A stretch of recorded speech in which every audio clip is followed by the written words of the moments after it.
Hi viewers, welcome to Nandini's kitchen. இன்றைக்கி நம்ம நந்தினிஸ் கிச்சனில் ஒரு நல்ல ஃபென்டாஸ்டிக்கான ரெசிபி எக் பிரியாணி பார்க்க போகிறோங்க. இந்த எக் பிரியாணி நம்ம குக்கர்லேயே ரொம்ப ஈஸியாக பண்ணிடலாங்க. நல்ல டேஸ்ட்டாக இருக்கும். ரொம்ப குழந்தைங்களுக்கும் பிடிக்கும். வாங்க இது எப்படி பண்ணுறதுன்னு பார்க்கலாம். நான் பிரியாணிக்கு 5 முட்டை எடுத்து வேக வச்சு அதோட தோல் எல்லாமே ஓடு எல்லாமே நீக்கி வச்சுருக்கேங்க. இப்போ இந்த முட்டையை எடுத்து நம்ம ஒரு ஃபோக்கில் அங்கங்கே அப்படியே குத்தி விட்டுடலாங்க. இப்படி குத்தி விட்டால் தான் நமக்கு மசாலாஸ் எல்லாமே உள்ளே நல்லா இறங்கும். நான் இப்போ இந்த 5 முட்டையிலையும் இதே மாதிரி நான் குத்திடுறேங்க. இப்போ நான் ஒரு குக்கர் எடுத்துக்கிறேங்க.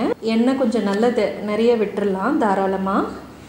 நான் 2 பெரிய வெங்காயம் நீளமாக கட் பண்ணி வச்சுருக்கேங்க. இப்போ இதை நல்லா நம்ம ஃப்ரை ஆகிற அளவுக்கு, நல்ல கோல்டனாக ஃப்ரை ஆகிற அளவுக்கு நம்ம பரட்டிக்கலாங்க. இதை அப்பப்போ நம்ம ஹை ஃப்ளேமு மீடியம் ஃப்ளேமுன்னு வச்சு நம்ம நல்லா ஃப்ரை பண்ணிடணுங்க. பிரியாணிக்கு நல்ல டேஸ்ட்டும் கலரும் கொடுக்குறதே இந்த ஆனியன் தான். அதனால் இது நல்லா ஃப்ரை பண்ணி நம்ம தனியாக ஒரு தட்டில் எடுத்து வச்சுக்கலாங்க. இப்போ இதில் கொஞ்சம் எண்ணெய் இருக்குங்க. இந்த எண்ணெயிலேயே நான் கொஞ்சமாக மஞ்சத்தூள், கொஞ்சமாக நான் மிளகாத்தூள் 2மே சேர்த்துக்கிறேன். சேர்த்து இதை நல்லா கலந்து விட்டுட்டு வேக வச்சுருந்த முட்டையை இதோடு சேர்த்து நம்ம உடஞ்சிடாமல் ஜாக்கிரதையாக ஃப்ரை பண்ணி எடுத்துக்கலாங்க.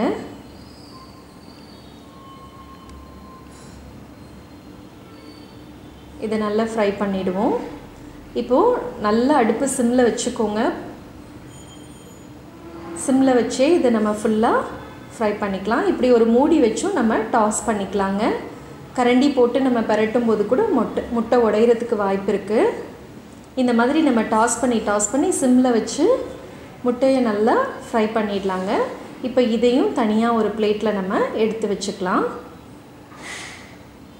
இப்போ இதே குக்கரில் திரும்பவும் கொஞ்சம் நான் எண்ணெய் சேர்த்துக்கிறேன். இதில் நான் கொஞ்சமாக சோம்பு சேர்த்துக்கிறேன். பிரியாணி இலை சேர்த்துக்கிறேன். 2 ஏலக்காய் சேர்த்துக்கிறேன். ஒரு பட்டை, ஒரு கிராம்பு, ஒரு ஸ்டார் க்ளவுஸ் எல்லாமே சேர்த்துக்கிறேங்க. சேர்த்து இது எல்லாத்தையும் நல்லா நம்ம ஆயிலில் பொரிய விட்டுடலாம். இந்த ஸ்டேஜில் நான் ஒரு சின்ன பெரிய வெங்காயம் சேர்த்துக்கிறேங்க. நீல வாக்கில் நறுக்கி போட்டால் இன்னும் நல்லாயிருக்கும். இதை நம்ம ஃப்ரை பண்ணிக்கலாங்க. இப்போ நான் 3 பச்சை மிளகாய் 2ஆக உடச்சி போட்டிருக்கேங்க. பிரியாணிக்கு எப்போவுமே பச்சை மிளகாவை நடுவில் வெட்ட வேண்டாங்க. அப்படி வெட்டினோன்னா விதையெல்லாம் வெளியில் வந்து அதோட ஸ்ட்ரக்சரே ஸ்பாயில் ஆகிடும். அதனால் அந்த ஃப்ளேவர் மட்டும் இறங்கினா போதும். உடச்சி போட்டுக்கோங்க. போட்டு இதை நல்லா ஃப்ரை ஆக விட்டுருங்க.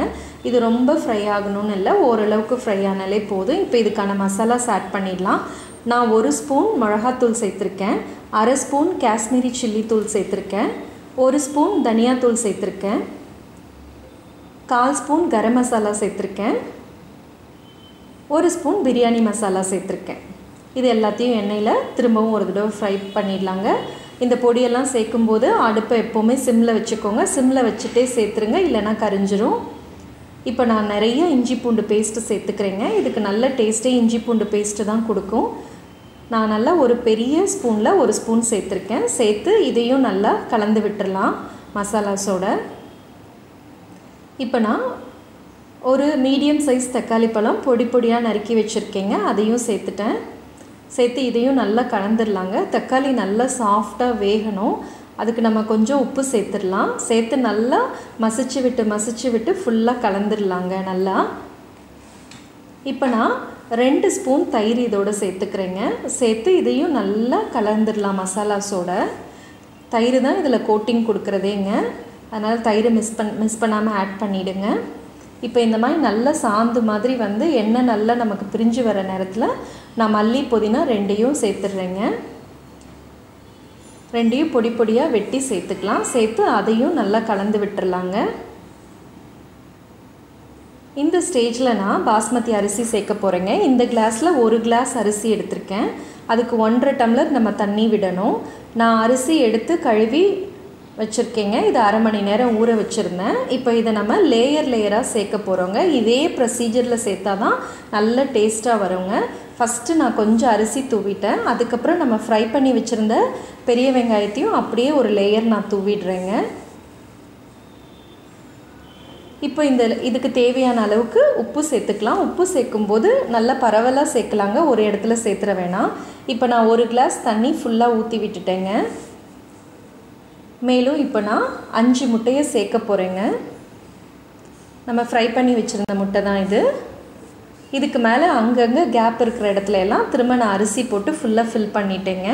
அதுக்கப்புறம் நம்ம மீதி ஃப்ரை பண்ணி வச்சுருந்த ஆனியனையும் நான் இதோட சேர்த்துடுறேங்க. இப்போ நான் நல்லா 1 ஸ்பூன் நெய் சுற்றி ஊற்றி விட்டுட்டேன். இப்போது திரும்பவும் மல்லி புதினாவை மேலே சேர்த்துடுறேங்க.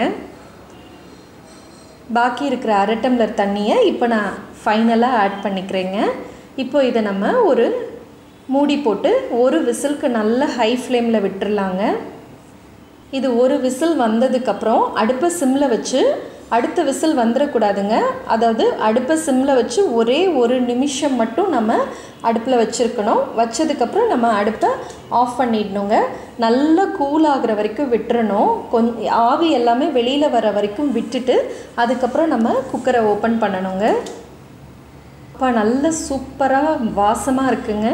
பாருங்கள், பர்ஃபெக்டாக வெந்திருக்கும். நமக்கு நல்ல ரைஸும் உதிரி உதிரியாக நல்ல லேயராக இருக்குங்க. முட்டையும் நல்ல பர்ஃபெக்டாக நல்லா நமக்கு பாயில் ஆகிருக்கும். இந்த பிரியாணி ரொம்ப ரொம்ப டேஸ்ட்டாக இருக்குங்க. ஈவன் ரெஸ்டாரண்ட்டில் கூட இதே ஸ்டைலில் பண்ணுவாங்க.